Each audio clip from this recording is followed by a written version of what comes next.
Welcome to Oh Brother, a podcast where we try to figure it all out with your hosts, Brandon and Collin. On this week's show, learning CPR. Ahoy! Ahoy! How's it going? Pretty good. How are you? Not too bad. Not bad at all. I know we have talked about this, but I was reminded yet again that I am falling in the line of Graham Bell. Falling directly in his footsteps and carrying forward his great legacy. Are you? Yes, by using his preferred salutation of ahoy, and not in the dirty, lowly salutation popularized by Thomas Edison of hello. That's true. How gross. I know, gross. Even like wow. And although we have learned bonus, it is how you say hello in Czech, right? So shout out to our Czech friends. What's up? I mean, ahoy. Ahoy. Right? Ahoy. So there we go. We have done it yet again, Brad. We have found the middle way where everyone is satisfied. We are approving both of the Graham Bell and the Edisonian history. There you go. There you go. No, I finally finished a book on Thomas Edison that I started probably ages ago, a year and a half ago. That's all right. Sometimes you just gotta take your time. It's fine. But sometimes I also read books where I'm like, I can't read this right now. I have to do something else. Yes, I come back later. Yes. I will say, I think I've given this review before on this book, Edison, where I don't know what primary resources the author had access to, but I can tell you that he had access to literally all of the receipts. It's nothing but and Thomas Edison paid $13,796.42 for the property next door, in which he invested another $394 for wiring. Like, it's like all of that. I am seeing why it took you so long to get through this book. But my goodness, this is the book again. Dedicated listeners will be rewarded with this. This is the book that I think I talked about this. The chapter 1 starts with his death, and then each subsequent chapter is a decade of his life going back to birth.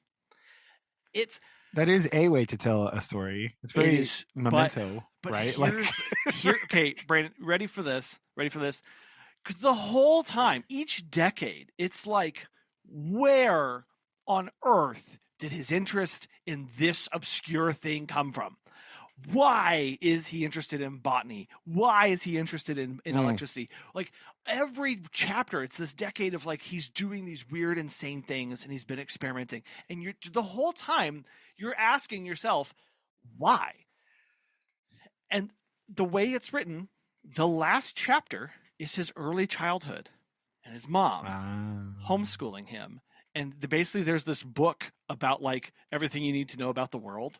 And wouldn't you know, there's a chapter on like machines, and there's a chapter on like pumps and cylinder. Like it's all so you go through the entire book and you're just like, oh my gosh, he spent his entire life just furthering each chapter of the textbook from whenever he was a boy.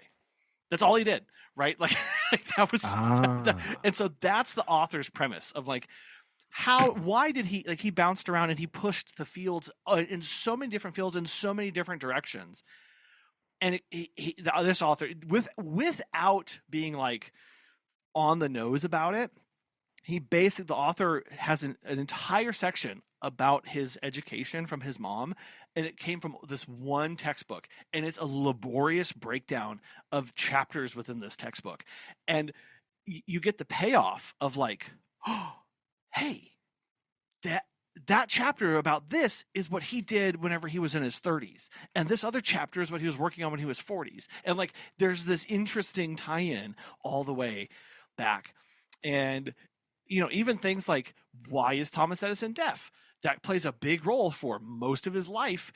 And we don't there's just, he said, Well, I never heard another bird sing after my 12th birthday, and that's all he ever spoke publicly about it. And you're like, whoa, huh? So, anyway, like all that stuff, and it because that's the whole point of like what drove Edison. What was this whole like factor? And it was like his mom and a textbook. That's it. And then at the very end, it loops back around to his death again, and is a little bit more poetic about what must have gone through the mind of someone who the world was all silent to, the world that he did, this, and this, and this, and stuff. And like, it was the back half of the book was pretty good. Each chapter is a slog to get through, but I enjoyed it. My favorite anecdote was in an attempt. Oh, he had just like one of his early phonograph types. It would cause us quite a stir to play back audio. And so he took one of his early prototypes to a meeting where people were like, this isn't going to work. And he basically was like, I knew I wouldn't, in his diary, he's like, I knew I wouldn't be able to say anything for himself. So this was the entire meeting. Okay. He comes in. Oh, is this the, I think I comes in where he basically presses play and he cranks and it's like, hello, good sir. And it has an entire conversation and then he picks it up and he walks away. Yeah, that's kind of a flex, right? That's pretty. Like, yes. You know what? I would do that too. Yeah, like it doesn't what now? I'm sorry. I couldn't hear you over the sound of it working. I know. That was I played that portion back a couple times because I was just like, that takes some, because he's like, I wouldn't be able to sell this by myself. I couldn't tell them how it worked, so I just figured I would show them, and he did. I mean, yeah, like absolutely. And to have one that it greeted each person by name because he knew who was going to be in the room, and talked about the weather and like all that normal stuff. He's just slowly cranking it and having it play back. But that's so yeah, I did finish a book this week. There you go. And I had been on my shelf in physical form, and then I finally was like, I need to get this done. So I've been listening. Finished it out on audiobook, and so I'm working on that. So I'm done with that now.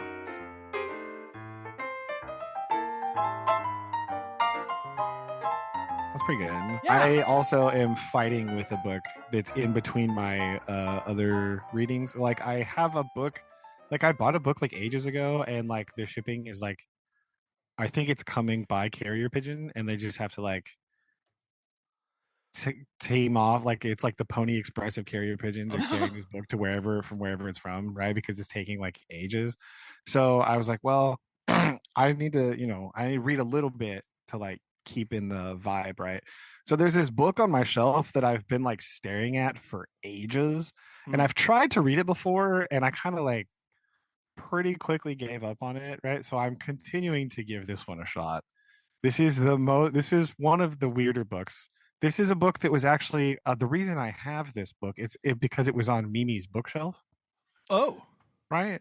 And so this is just like a random book that I had, and this book actually, by looking at the inside cover, belonged to her mother. What? Yeah. So this is. I'm reading a book. It's called Rembrandt by Gladys Schmidt.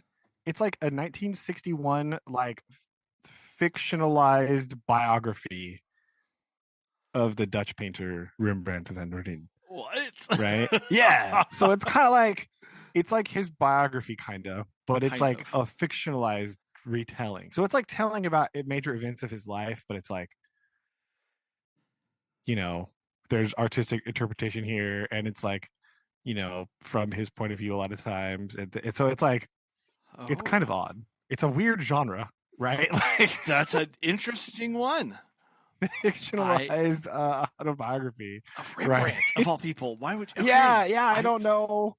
I like Rembrandt, right? As stated on the show before, right? Those Dutch painters, there's some sauce there. I don't really know like what's up here, but yeah. So it's like a historical fiction-y biography situation. kind of deal. So it also does the thing where it's going chronologically. Oh, okay. It's not going reverse chronological order, but it does have like it goes through lots of Rembrandt's life. It's massive too. This book is almost 700 pages, which is why I've Oh, been staring at it for a long time. oh, It is oh. broken up nicely into like book one, book two, books like whatever. So like there are some nice like stopping points. So you Sure. can read for a while and then be like, okay, I have achieved a milestone. I have Boom. turned the page. Yeah. Okay. Now we can take a break here. Right. But it is you know, it's a bit meandery here and there. But yeah, so that is a book that I am fighting with because I've had this book for a very long time now, obviously, and I'm like, I Yeah. mean to read it, Yeah. but like I like Rembrandt, but like I don't know. We're still in the early stages of like he's still like his early years. He's like gone to Amsterdam to study with his teacher, and it's about like the fights over like his vision of because he's like so good, right? His Mm, teacher's like, "Oh, you need to do it like this," and he's like, "Nah, no, watch." And he does it something that's like incredible, but it's like so good that like people don't really understand what he's doing because sure. like the traditional sense at the time, like the apparently the way that you practice painting is you just like paint, you like reproduce other paintings, Oh, yes. Yeah. right? You do lots of like copies and to Yeah, learn yeah. the technique and style. Yeah. And then it's like also it's like, oh, you need to like when they're doing like the models, so like, paint this, but like imagine it in this like scene. And a lot of them are like biblical retellings or like, whatever. So like think about this model in this Bible story. And he's like, nah, right? Because he's like his drawings are already like really capturing the humanity of the person, Right. right? And it's like such a visceral, like the person in front of him Mm, that like when they're like comparing it to what they asked for, they're like, no, this is wrong. But he's mad because like it's clearly not wrong. It's like clearly excellent, but like the teacher is like kind of, I don't know what to do with it. This is where we are right now. I'm not very far into this book because I had to like restart it because I did try to read this a couple years ago and I got through the first like book part, but I didn't really remember anything about it. So I did go back and reread the first little section that's fair. again because I was like, wait, Huh. what? What happened? What he do? Yeah, what was happening? What's going on? So it's like again, like, oh, I want to go art mother and father who are hardworking millers. And they're like, but what about working? And he's like, but arting though. It's like that classic family dynamic, tale as old Oh, as time. so Right. classic. So classic. Fighting against. And like he doesn't come out and say it, and they're like, well, why can't you study with the guy here? And it's basically implied that I'm better than him. So like Oh, I don't know, like they don't come out and say that, right? sure. But it's kind of like uh I can't really learn anything else from him because Mm, like I'm kind of already at his skill levels. So like I gotta do something else here. yeah. I kind of like the family dynamic. So it's kind of interesting, but it is also it's a bit of a slog. So we'll see. Yeah. Huh. I don't normally read like biographies or fictionalized I was gonna say biographies. I don't asterisk think I have asterisk. any of those, but like so this is also definitely not my genre of Mm, book, but like I just have it, so I need to, why not? why not, right? Yeah. I don't like to have books that I haven't read, This is right? I'm not as stated previously, I'm not a shelf decorator, right? aesthetic reader. I'm not a aesthetic bookshelf. Someday I will take a picture of my bookshelf and that'll be the thumbnail and everyone will cry. Oh. Because Me looking over at mine, going, "Well, we'll have contenders." it's great. It's great. Here, I'll send you a picture of this one right now. I don't know, Oh, but like I don't like to have books that are just sitting around that I haven't read because I won't put them on my bookshelf until I've read them. oh yeah. So like I don't like to I'm trying to work through my pile of stuff, you know. Sure. So like, I was like, well, let's try this again, and oh boy, it's The fight goes on. yeah, it'll. This is gonna take me a while. I'm gonna like See, probably. I'm not gonna be able to just like read it all right now. You know, I'm gonna have to like read parts of it, and then like I'll set it aside for a while, and then I'll come back to it later. But that yeah. that is an epic bookshelf. All right. Do you like the book stacked in front of all the other books I like the in stack of the multiple stack, different ways? the double layer, the double, and then like the space above the books. Why waste that? Fill it with books. Yeah, you got to do that. You got to cram them in there. You know, Yeah, you do. Of course you you do. don't want to waste shelf space. Not good. Every nook and cranny Oh. must fill with book. I am. I have taken to the fact that I most likely will not be able to. I will struggle to physically read some of the books that I have on my shelf. So I am doing the thing where I am one by one selecting the trying to find the audio version from my library Oh for yeah, the yeah. copies that I have, and I'm including that too. So I That counts. That yes. counts. You know what? We'll count it. That you've consumed the book that way, right? Yeah. Now And then like I don't think the book the Architecture America will that's quite be in there. different. That's different. Yeah, you can't see the bottom of this bookshelf where I have like there's like coffee table books kind of down there, Oh right? yeah. They're like Yep. big, large, like Yeah. referencey books. Like I don't count those. This is Also, some of those books in the middle there, the one in the middle shelf, the like the old books that are stacked horizontally on the middle shelf. yeah. Some of those I haven't read. One of them is in French. Oh, And then like one, a I have a couple of French. them are like There's one of them my is like a French history book. One of them is like poetry. So like some of those are from Mimi's bookshelf too. So like I haven't read every single book on this bookshelf, but Yeah. aside from like two of those, we count it. Yes. Yeah. There's some in here that I'm I like, do have like another section of place in the house where I have like other like a referencey type books like that. They're like oh big, yeah. you know, like whatever. Oh. So There's a book that I've been meaning to reference a bit more. this I is just my have nonfiction bookshelf too, by the I way. love I that. have another. I love that. I have a one. It's from 1955. It's called "Makers of the Modern World: The Lives Ooh, of 92 Writers, Artists, Scientists, Statesmen, Inventors, Philosophers, Composers, and Other Creators Who Formed the Pattern of Our Century," oh, by nice. Louis Untermeyer. That is Uh, definitely a read a little tiny bit here and there type of pick a book. person. You pick one person. Who's Yeah, yeah, who's yeah, okay? Yeah, because they have like yeah, they've got some interesting people in here.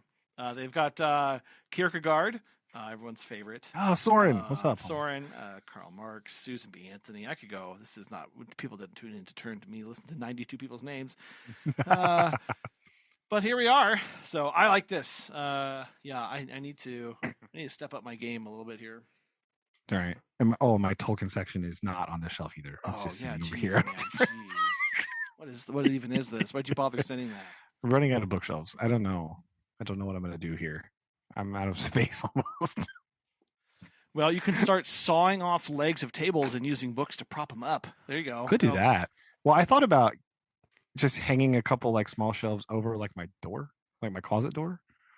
I could stick some books up there. Not using that way up space up there. Sure. Right? Just sink a big bracket into the studs up there, and I think you could put a bookshelf right there. I think so. I think that might work. Mm. Ooh, I might have to think about that. Aha. So, other than reading, Colin, what have you been doing this week? Since your Ender's Game is done, catching up on your other stuff here. That's all I've been doing. No, I went. No, this is pretty much it. I have I have different colors on my calendar that represent different little like pockets of my life, Mhm. and for the longest time, for the business, it's this weird purple color, and that dominated everything. And then this week, somehow there's colors in every single aspect that are Oh no, all like overlapping and like it's a little it's a veritable rainbow. it is a veritable rainbow of obligation, and I'm not here for it. Colin, did you dump your Skittles onto your calendar? I What has think that's what happened? happened. I think I accidentally caught the rainbow, and Oh no, it's all over my calendar now. you're supposed to taste it, not catch it. That's a problem. That's what happened. I caught it, and Yeah, it absorbed into drat. the ink absorbed into my paper. No, I did the only really fascinating thing that I did this week. I taught a CPR class to more employees, which was Oh, nice. it's good. It's good. It just made for a really long day because I did Oh it on a yeah. day where I also had a lunch at a chamber event, and so I had to get up early, drive down to do the lunch, and then I Mm. did the training after the lunch, which just and then it's a five What's A hour plan? class. It's a Yeah. 5 hour class, and then I had Oof. a couple hours coming back home, so it just makes everything. It made that day like completely pointless. Yeah. And it was just like, Yeah. ugh, right, like this is not good.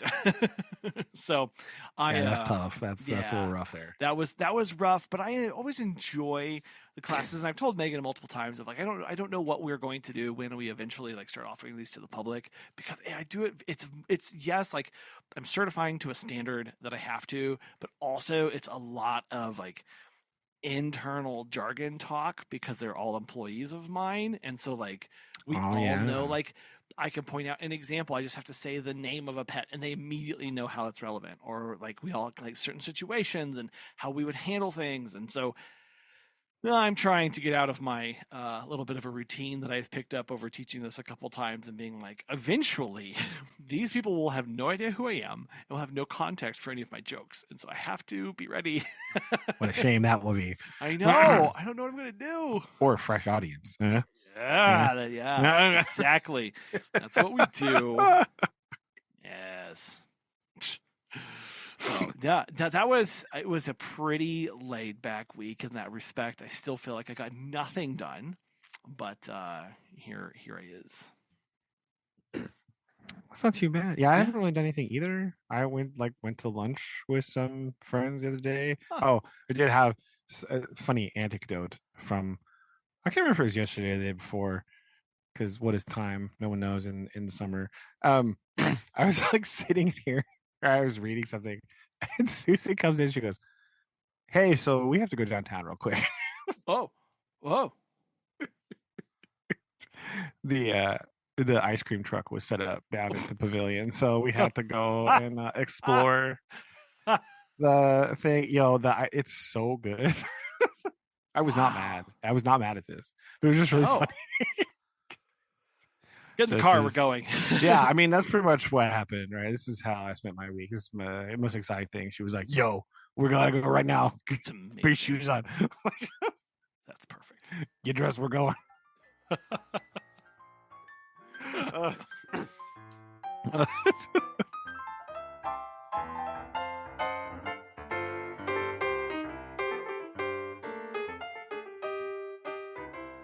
Uh, now, Colin, I know that I said a minute ago that Ender's Game was over, but Was.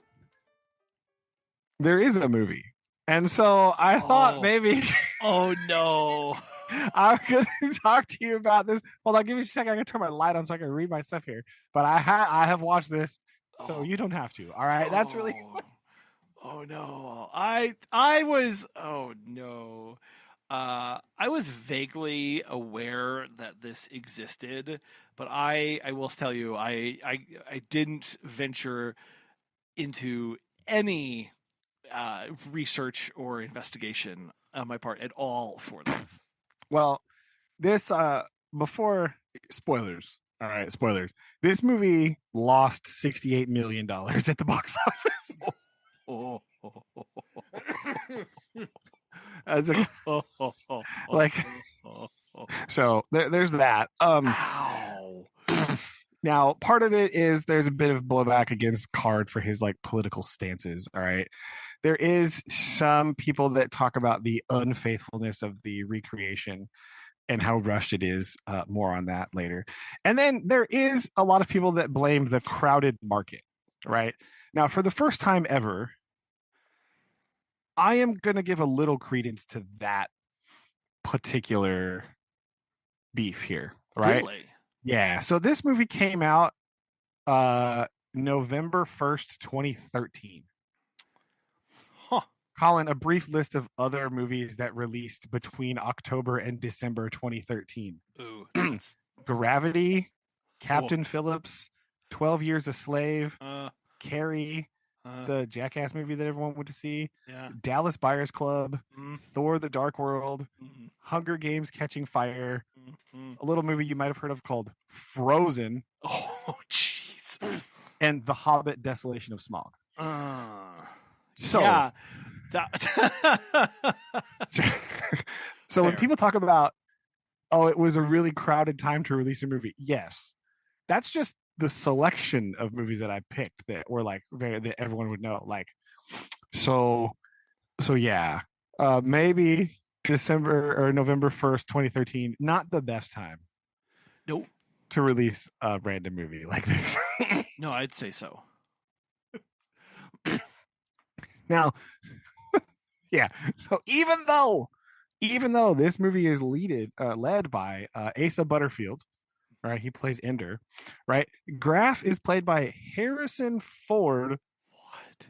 Yeah. What? Anderson is played by Viola Davis, and Mazer Rackham is none other than Ben Kingsley. Ben Kingsley.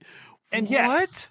Yet, nobody in this movie is like acting emotionally in any way whatsoever. Oh no. So whoever directed this movie was really falling down, right? On the job, right? Like, Well, especially to have, and well, so I can see how somebody who did the screenplay for this would want everybody to be flat and emotionless, right? Because you're not supposed to, like, it's a different society and we don't have the same kind of things that we're concerned about and whatever. But like, to Ben Kingsley, like, what? Yeah.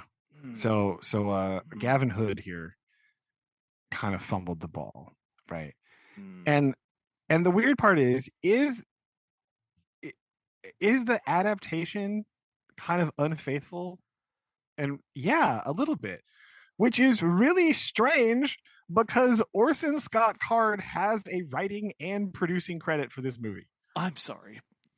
That doesn't make any sense. No. What? No. So there's some parts in here, like, again, I am always the person that's going to be like, yo, a movie and a book are two completely different mediums and things have to be different between them. Of course. Right? But like, I don't know how much he was involved, but he has an IMDb credit for writer and producer. He's like on this movie. And he wrote the listeners, yes, the author of the book was involved, at least to some extent, in the movie. And so I think, like, I was reading some of the stuff after I watched it, and their big complaint is like all of the psychological stuff that Ender like deals with, that kind of just like goes, that's like gone. Oh, right. It really is a like chosen one Superman type of thing, right? But like all of the psychological trauma that Ender deals with and like all of that kind of stuff, like they don't really do that. So like that's weird. I don't understand. Yeah. like the only part that like they really dive into it is like at the very end when he's like upset about killing all the buggers for real. Yeah. Like that's kind of it. But even that part, you're like, bro, Harrison Ford is like asleep right now. Like, what is happening? And angry Harrison Ford is amazing. And like, he's just, I saw Air Force One. Okay. Yes. Like what? Why is he being squelched? That's true. But also old Harrison Ford, kind of doesn't really care, right? No, he doesn't. Like He's recently, like I mean, starting around a little before this time, like Harrison Ford in the 2000s, I pretty was gonna much, say like doesn't care at all. Like after no. Y2K, he's like, whatever, I don't go. So like there is that where like he kind of is just like, whatever. It's fine. Right. I'm just here. They wanted me in the movie. Whatever. So He's there to collect the check, is what he's there for. yeah. So here you go. Here's some notes that I made for this to kind of give you a taste here, right? Weirdly, the movie, you know how movies start off with a quote sometimes, or books start off with a quote. Yeah. This movie starts off with a quote from Ender Wiggin. Oh, you're just right in there, aren't we? It's just Oh my right in gosh. there, right? It's the when I understand my enemy well enough to defeat them, then in that moment I also love him. That's the opening quote of the movie. Oh, wow. Yeah. And I wrote, I don't ever remember seeing a quote from a main character as the opening quote of anything before. Yeah. That's kind of weird. There's a lot of we're really banking on an emotional connection to this later down in the later in this movie. Right? Like it's always either some like actual quote or sometimes it's like a made up quote in universe from like someone else. Sure. Like sometimes that's a thing, right? But like not usually the main character. I don't know, could be wrong. I'm not sure, but like whatever. So okay, the first thing they show is video clips of the first invasion, right? Okay. So you're seeing the first invasion stuff, right? Now, I don't know what I was thinking, but like, Collin, in the book, I want your thoughts about the first invasion. Like, where did you think this was occurring? I thought it was occurring in space. Yeah, me too. Okay. Not in Earth's atmosphere. No. Because this is definitely a scene of like a bunch of alien spacecraft fighting F-16s. Okay. This is Independence Day. That's what right? this is. It's even better than that, Collin, because the dastardly move that Mazer Rackham pulls off is the Henry Quaid thing from Independence Day, where he drives the plane into it. What? Oh, there's the Randy Quaid thing, right? Oh no, that is. I wrote. He pulls an Independence Day! Exclamation point. Nice. Right? Like, wow. So that is how he defeated them, right? He found the ship and then he Independence Day'd the Queen ship by flying his F-16 into it. I am so glad that movie that Independence Day was published in what came out in 1996, 1995, so that they had time to watch it so that they could put it into this. Oh my goodness. They were like, oh, hey guys, I know just what to do. We'll go to the historic archives and watch this film. Watch Randy Quaid. Yeah. No, this is totally a documentary. Trust me. Yeah. Wow. Okay. And also they refer, it kind of threw me off too because they refer to the buggers as Formics for the entirety of the movie. So they've given them a name. Why don't they call them the buggers though? I don't know. Because they're the buggers. I wrote, why not called buggers ? Yeah. Formics, so that I would remember. Right. So they're watching that in school. Right. That openings, I was like, oh God, okay, here we go. Now I'm already seeing why people are mad at this movie. Yeah.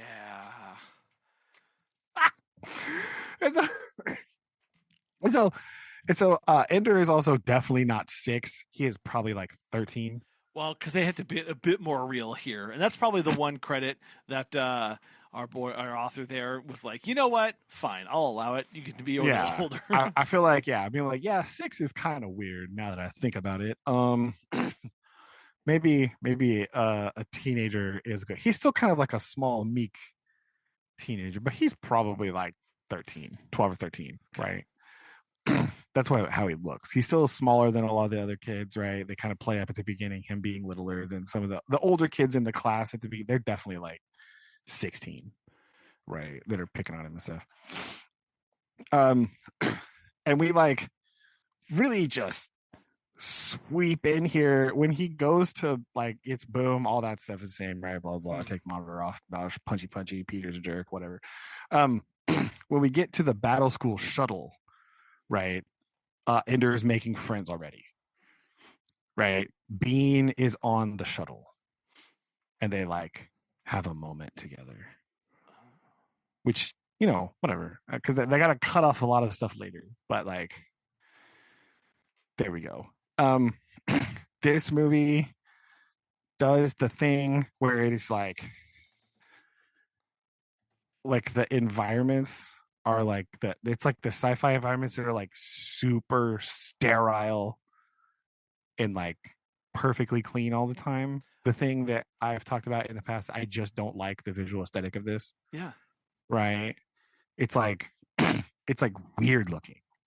Right. Like everything they look at, it just looks strange. And it like I can't believe that people live here because it's Yeah. like polished perfectly. Like it's like everything. It's just like so clean. It's like gross. I think part of this is like 2013 CGI technology, right? But it's also just it is a sci-fi visual aesthetic, but it's not one that I like. Yeah, the hyper clean, like it is. Yeah. To me, it's also I don't know. To me, it's a vision of. In many sci-fi films, there tends to be this dystopian future where it's like, and they compare it of like the clean versus like the grungy lived-in stuff. I've Yeah. always viewed the hyper clean, ultra processed polish as the true dystopian because it's stripping out humanity and Yes. it is uncomfortable and just not like it's not fun to be in at all. Yeah. So it's kind of upset, but the whole movie has that vibe. So it's like, yeah.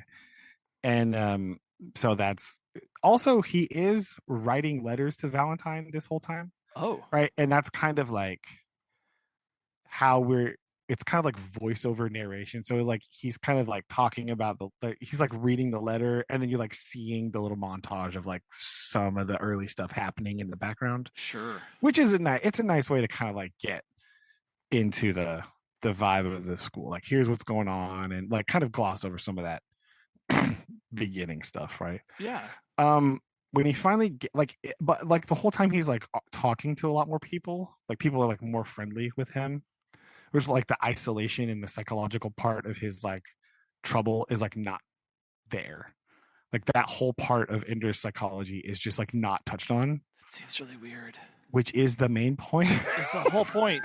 As they talk about a lot. We have to keep him alone. Keep him alone. Yeah. We gotta keep him alone. But he's just like hanging out with people. Like when he plays the Giants game for the first time, like Ollie is just like sitting there with him on the bed, watching him do it.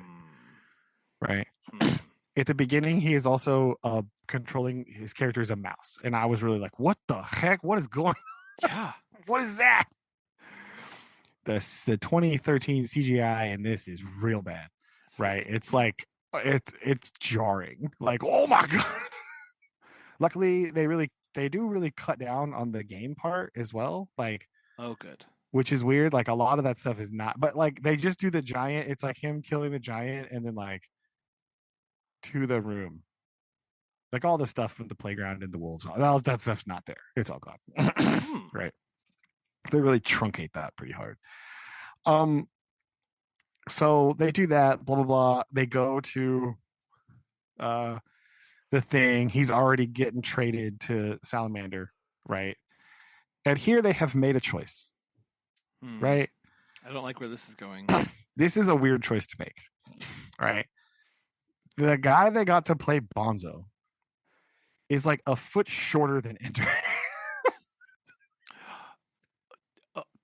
Okay. So that's like really like braggadocious, like brash, like outlandish, crazy guy is like 4 feet tall, right? Huh. I mean, that kind of tracks a little bit, but also it's like that's weird that he'd be so like threatening and intimidating to Ender, and he's like littler than him. Little. For what we know comes later, that's a Yes. plan. Yes. It does. It changes the It changes the perspective dynamic. on what happens. Yeah, yeah. Well, the whole thing is changed anyway. Oh, So oh. maybe that's why. That was another big weird part about this that was messed up. Anyway, more on that in a minute. um when we get like we have some more stuff, blah blah, he's playing the game again. And in the game, he's already seeing like the bugger queen thing, right? So Oh. it's like already like kind of reaching out to him and trying to talk to him. Like we just see it, right? Like kind of as he's going towards the thing, it's just kind of like there. Oh, they're just that's what we're doing now. Okay. Yeah. So he's like, that's weird, but like it's kind of like it's already trying to tell him something, right? So instead of waiting till the very end, I mean, we don't really know how long in the book it was actually trying to like identify him and talk to him and whatever, but like it's visually already like, hey, Yeah. yo, what's up? He sees this like bug mothy thing that's like, oh, that looks, I bet I know what that is. Mm-hmm. Oh. Right.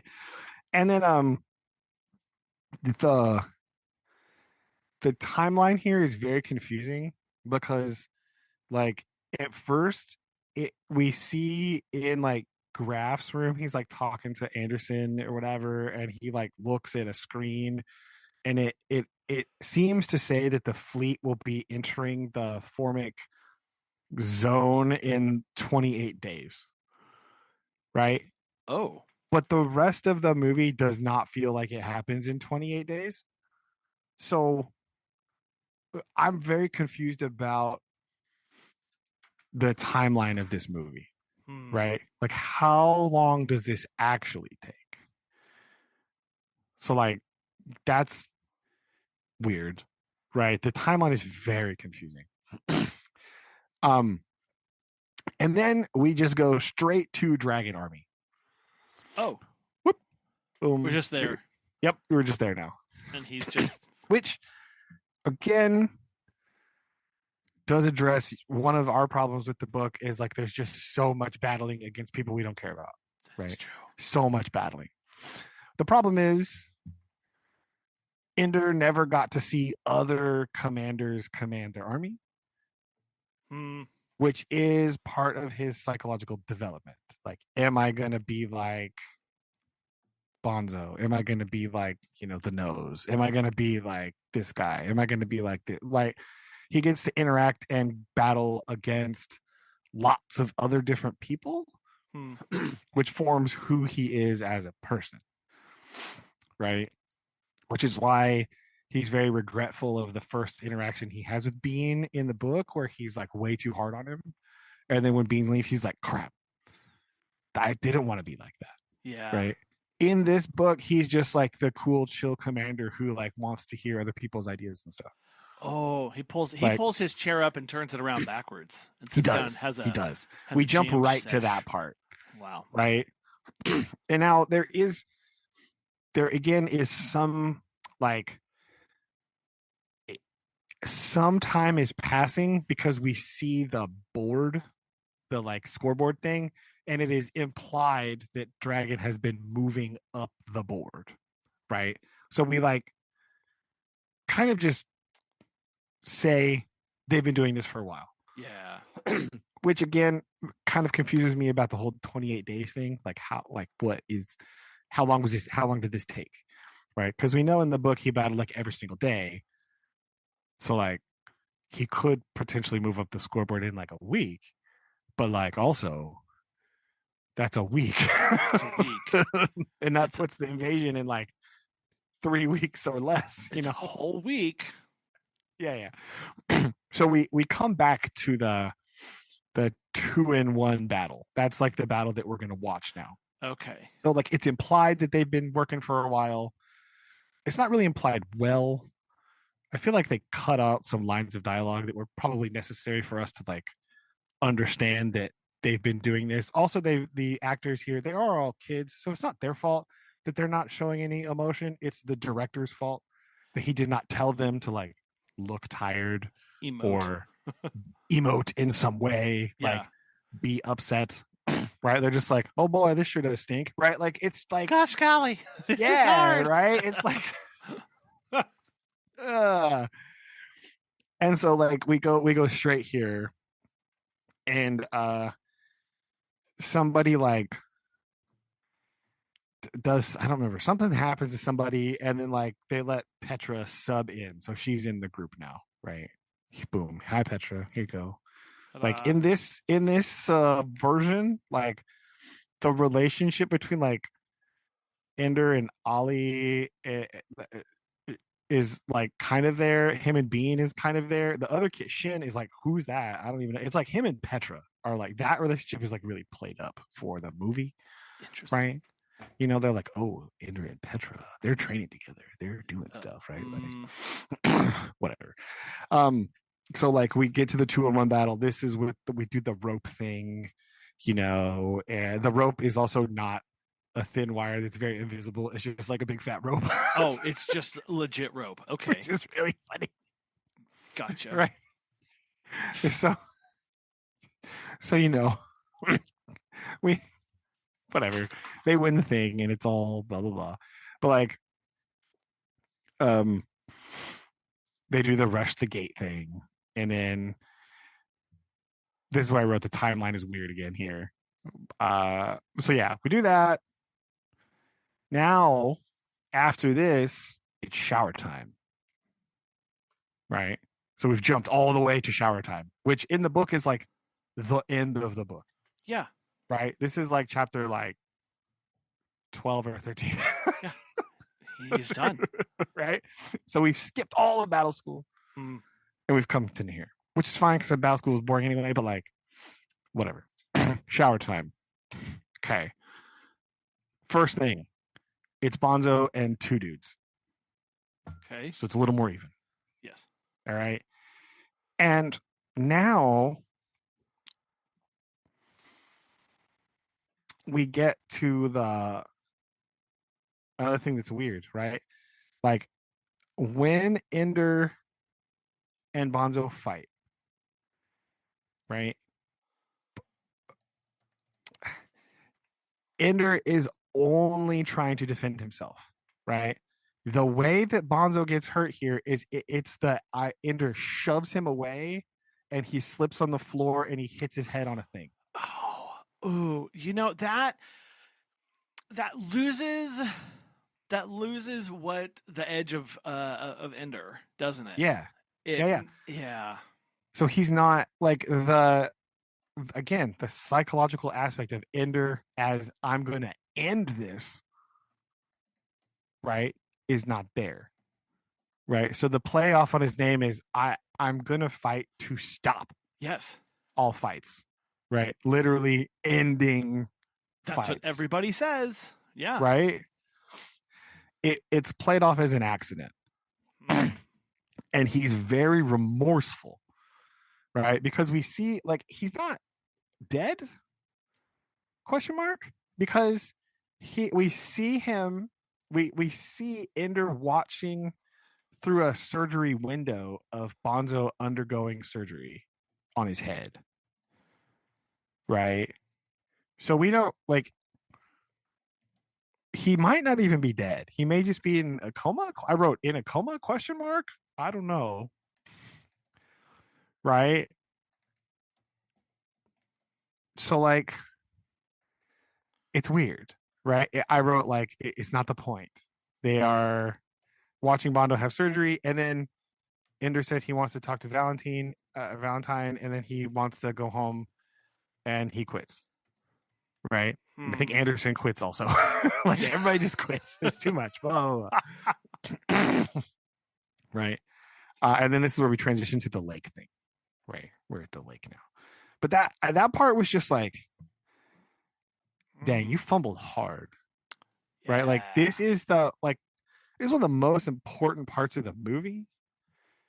Is like Ender does kill him.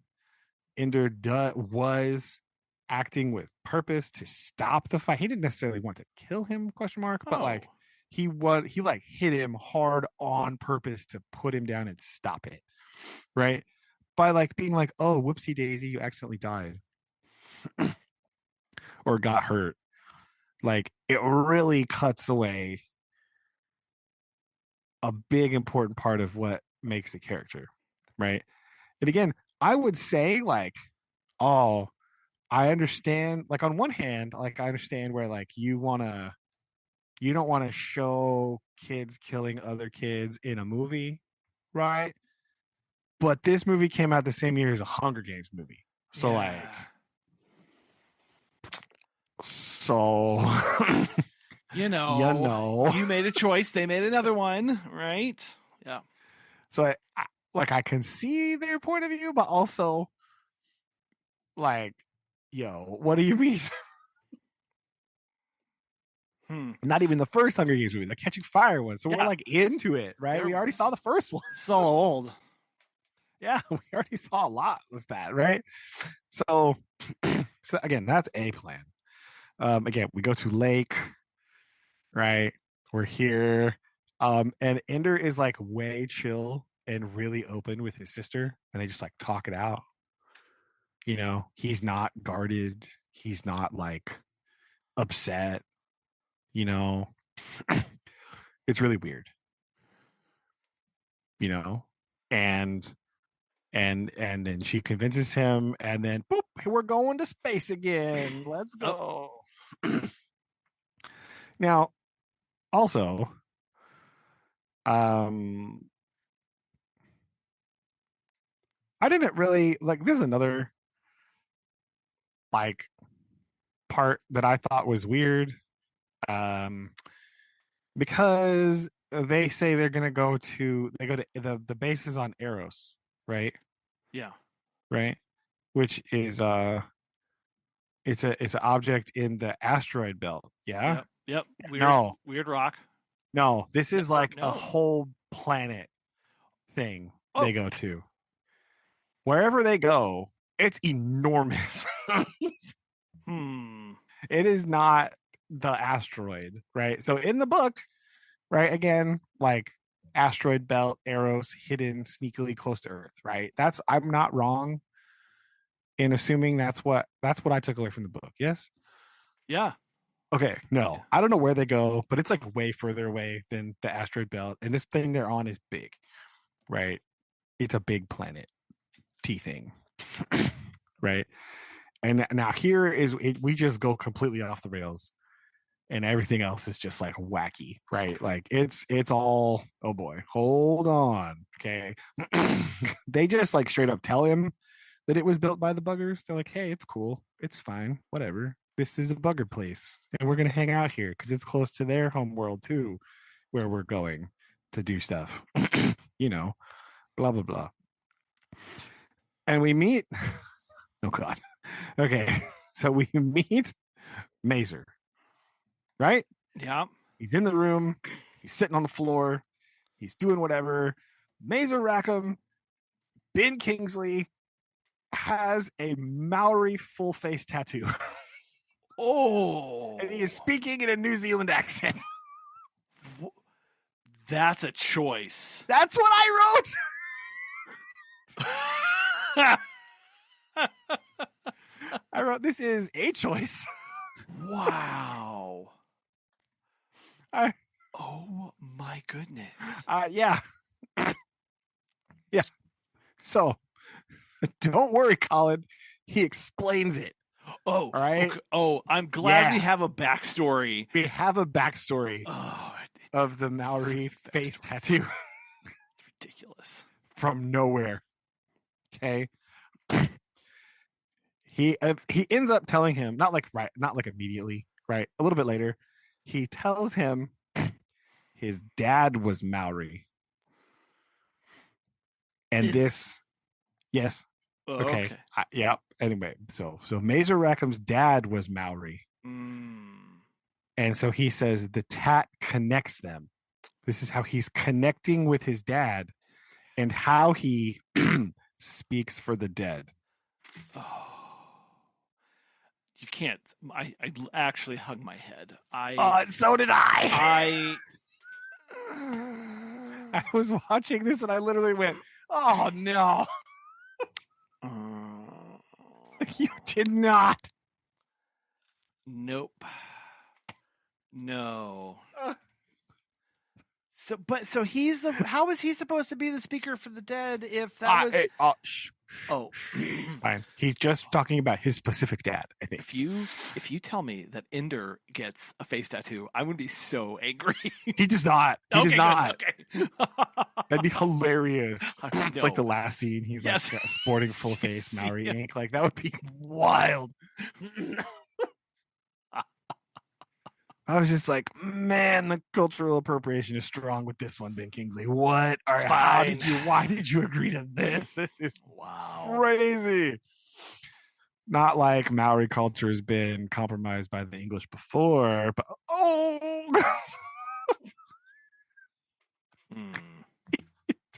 anyway. Oh, also, all the kids are just here now. Oh, and Ender gets to hang out with them. Right? Okay. So all of his like squad homies, right? Dink is here, Petra is here, Bean and Ollie and a couple other kids who were also there.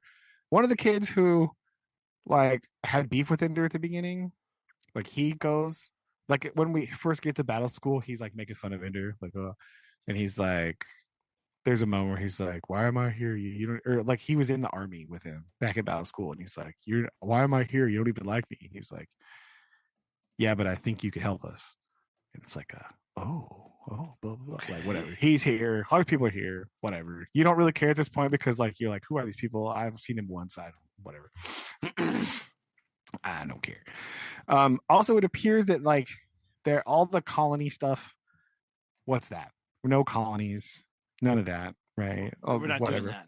No. We're not doing that. Also, you'll notice there is no subplot about Peter and Valentine being internet 4chan trolls. Okay, that is gone. None of that at all. With as jam packed as this has sounded so far, I can't even imagine how. Yeah, how could you fit this into 90 some minutes, right? Like I don't know, 100 some minutes. I don't even know how long this is. It's too long. It was even this truncated thing. I was like, oh my gosh, how much more of this movie is there? Yeah. What? Right? Why am I doing this? Yeah. And so like boom. So there's no colonies, there's nothing. They're moving on the home planet. Although maybe there are colonies because there are a couple fights before graduation day. Right? We do see some like of them fighting against the computer. Right? Is it the computer? A couple of them are the computer for sure. Right. And then it's kind of unclear as to whether like when it's not the computer anymore. Like whatever. At least I didn't write it down because I didn't care. Yeah, no, it's fine. So like we do the thing. This is where I wrote, for such an emotional story, none of the actors show any emotion at all. Right. And they're just like delivery, deadpan, dry, right? So we do the thing, they win, right? Ender is like this here, like they win the battle.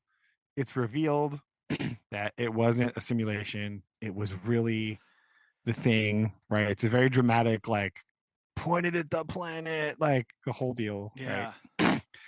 Also, it's like it's upsetting to Ender more that like they touch on it only briefly that he was like sacrificing all of his other ships to protect the big gunship.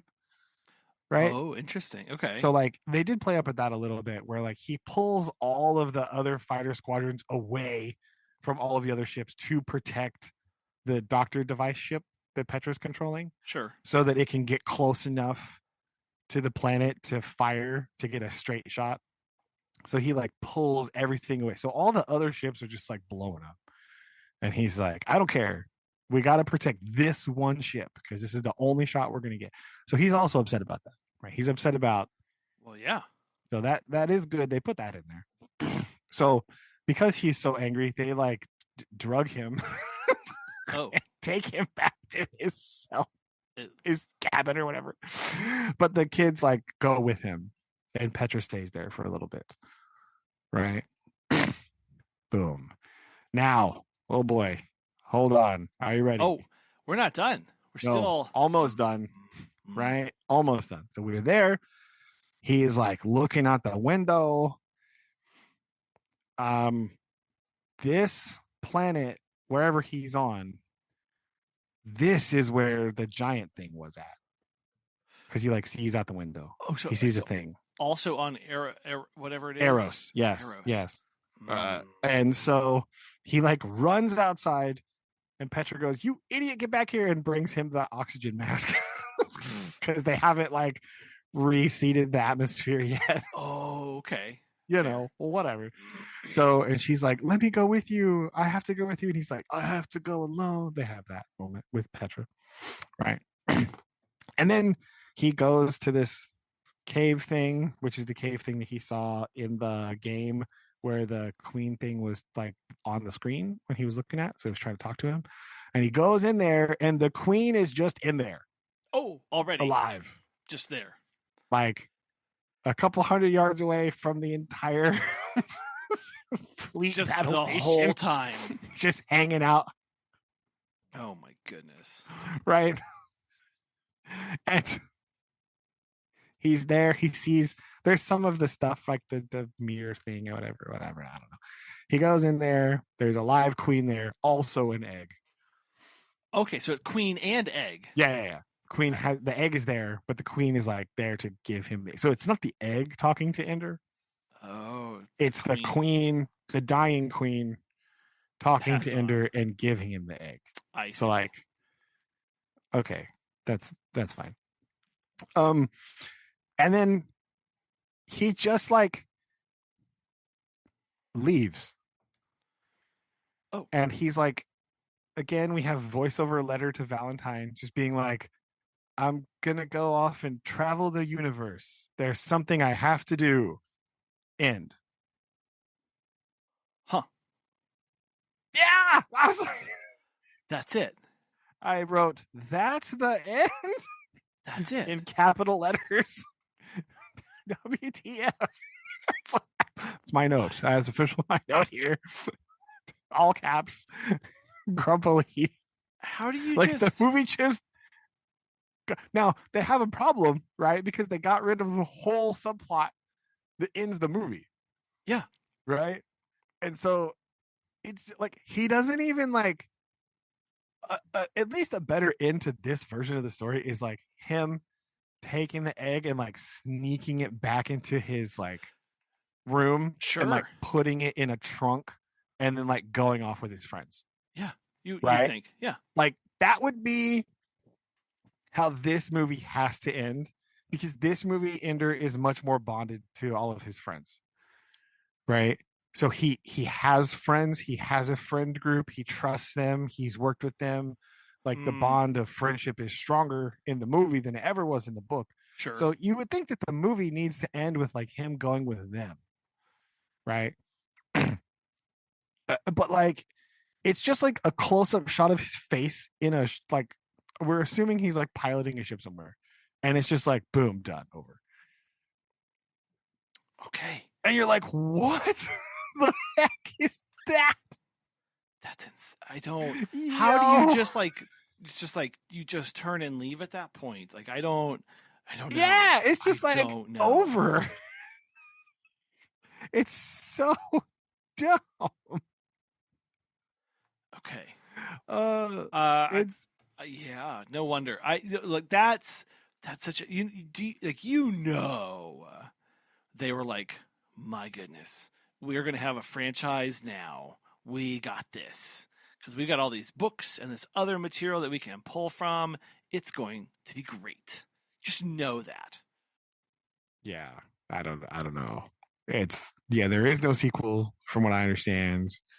Right? Like I have no idea. But like it's crazy. But this movie is weird. I don't understand. I don't either. No. Mostly, I mean, the movie is mostly weird because there's like no acting in it, which Just it's a line. Hey, really just line reads. You know, yeah, that's what you that's what get. they're just like reading and like walking over there. Like the emotion is not, and again, I don't blame I blame some of the actors, right? Like I blame Ben Kingsley a Sure. lot, but like I blame Harrison Ford. Like the kids, you know, I mean, some of them have Yeah. been in some other stuff before, but like they can only do what the director tells them, right? Exactly. Most kid actors like don't have enough experience to be like my character would do this, They're not right? inhabiting the Yeah. character. And I do not fault them for that at all, right? Because they are kids, teenagers, children. They can't, like I'm not mad at them. It's not their fault, you know. It's the director directing them Yeah. Or that not has to directing. get it out of it. That's the director's job Yeah. is to get that out of the actor, For sure. right? Like this is what I know about. I don't know a lot about filmmaking. All right, just I've watched good films and I've watched a lot of bad ones. Sure. Right, and so it's the director. It's got to do that stuff. And the actors, if they're good actors, like good experienced actors, they bring their own thing, and then they like work with the director, and you get cool stuff. That's what happens, right? A kid actor, there's a lot of grace from me, right? But I will say, why were you not directing these children? Yeah. Because if you just like, all right, now you're gonna walk over there, they're just gonna walk over there. Nothing else. You get nothing. Nope. It's just like blah. Oh my gosh. Well. So there we go. I would agree with the low ratings that this movie gets. It's quite bad. It's even the movie is way too long. They cut out a bunch of stuff, and you're still like, bro, this is so boring. I can't. You would think in the movie, then you're like, okay, now you can show me some of the battle stuff, like even like a big battle montage, right? In the Something. big, like the room is really, it's like this enormous sphere, right? It's glass. You can see out into space, right? It's huge. It is weird, right? There's a bit of a weird thing. Like when you see it in action, it kind of doesn't make sense that like there's a door, and then on this side of the door there's gravity, and on this side of the door there's no gravity. Like that's odd. Like that doesn't really make any sense. Like you open the door. I know that's not how gravity works, right? But like there's gravity here Without like an airlock kind of thing. Yeah. There's no airlock. There's no expect. nothing. And then like 6 inches over here, there's no gravity. That's odd. Like seeing it makes you be like, that is not right. Like there is something strange here. Like in the book, you can kind of hand wave. You're like, whatever. Like when you look at it like this, you're like, that's odd. Right. But like, I don't even really get a lot of that. You get a little bit of training, you get like a battle or two, and then it's over. Where like the movie, you could like do like the big room. There's like this huge thing. It's crazy. Whatever. I don't. Movie's not good. Movie's not good. Understood. Yeah. No stars. Yeah. No stars for you. Maybe like 1. I'm not gonna give 0. I've definitely seen worse movies, but like this is not great. So Colin, I have a question for you. Okay. How about next week? Top 5 best sci-fi movies. This is what we need to do. Top 5. Yes. I'm writing it down so I don't forget people. Okay. It's coming.